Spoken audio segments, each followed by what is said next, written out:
送卡節嘅第3日啦，曼谷咧就迎嚟呢個滂沱大雨啦。咁喺地震之後咧，嗰啲屋仔究竟有冇漏水咧？咁啊，最好呢個時間去 check 下啦。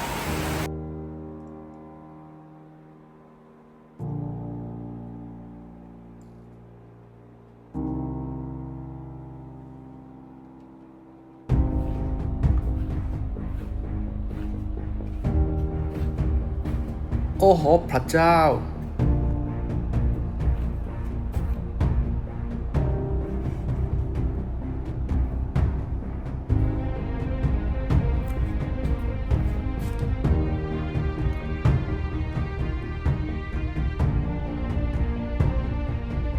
咁啊，搞成咁，究竟點樣執好呢？咪當近換捧 utility card。咁唔同嘅情況咧，就有唔同嘅執法嘅。咁好似呢個啦嚇，咁佢就係幅牆裏邊都裂埋嘅。咁所以你唔係咧單係能夠執油漆咧就執得掂嘅。咁好似呢一幅牆咁啦，個中間咧無端端有個水控啊，即係話代表呢個位置咧有滲水嘅情況啦。咁呢條裂痕咧就係屋外嘅外牆啦，同埋屋內嘅間隔牆嗰度見到嘅。咁好多樓咧喺呢個地震裏邊咧都喺呢個位置出現咗裂痕嘅。咁大家有冇留意到咧？喺個窗框啊，同埋嗰個牆嗰度咧有個水控啊。咁啊，琴日落大雨啦，就最好嚟驗呢啲啦，即係代表呢個位置咧就已經係有滲漏呢個情況發生嘅。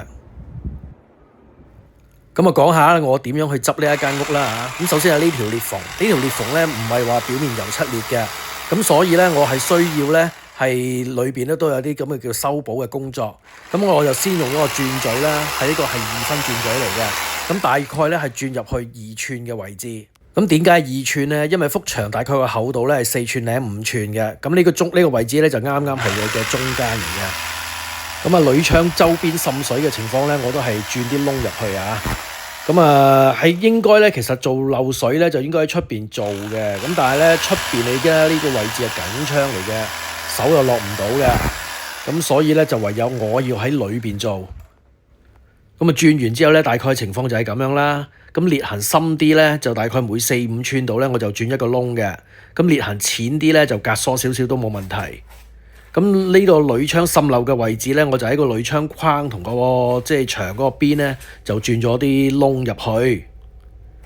咁呢個位置咧，頭先轉俾大家睇啦嚇。咁就大概每4寸度咧，就轉一個窿。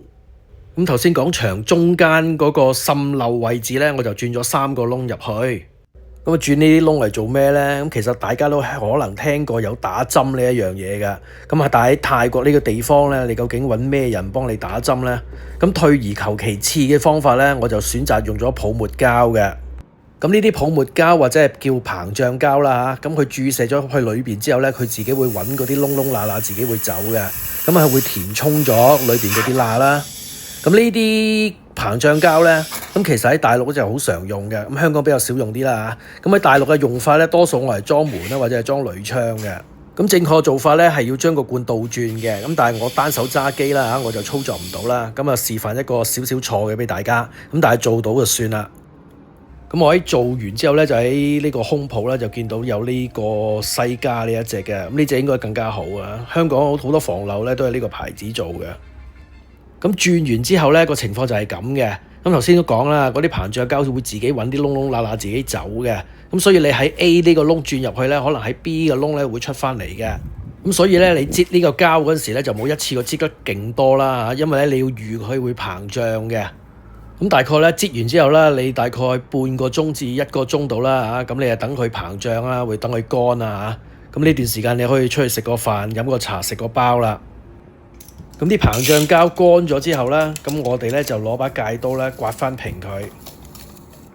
咁頭先都講過啦，咁我單手揸機就單手操作嘅，咁所以咧就有啲雞手鴨腳啦。咁呢個位置咧就係中間有個水控嗰度嘅，咁咧裏邊咧我就擠咗好多膨脹膠裏邊，因為咧佢係通心嘅，咁所以咧呢個位咧可能就係一個魚組件嚟嘅。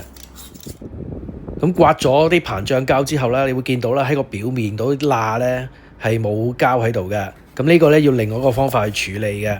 咁咧我就攞個漆鏟啦，咁將嗰啲好細微嗰啲罅咧，就將嗰條罅刮大佢。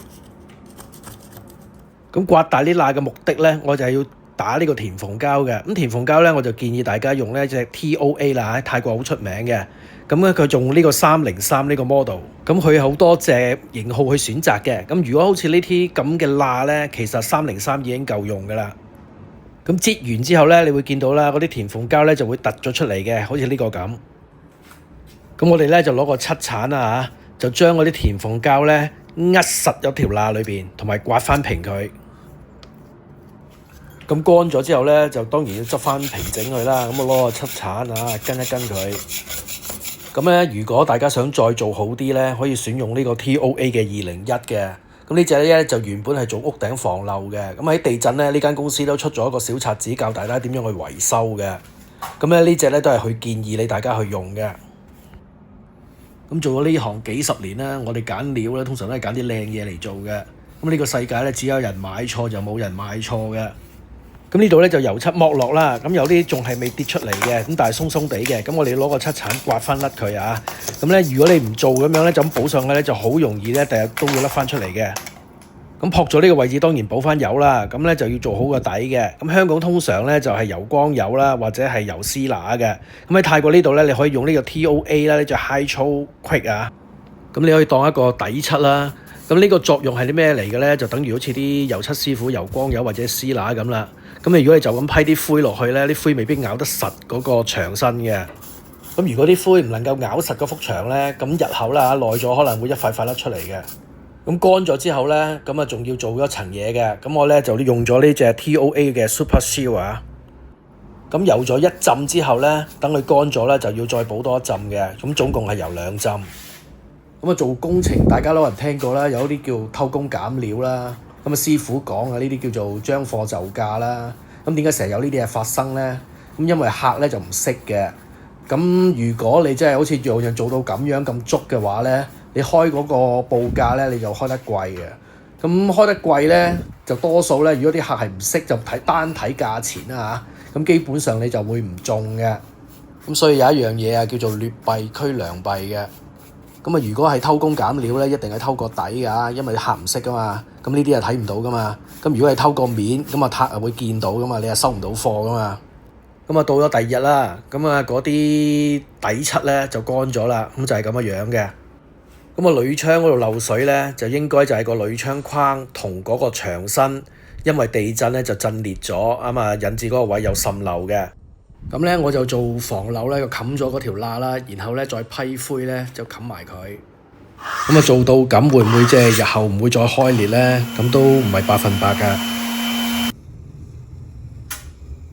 咁咧我啊選擇咗咧有部分嘅位置咧就去做圍身啦，或者叫特色牆啦，咁就真係一勞永逸啦。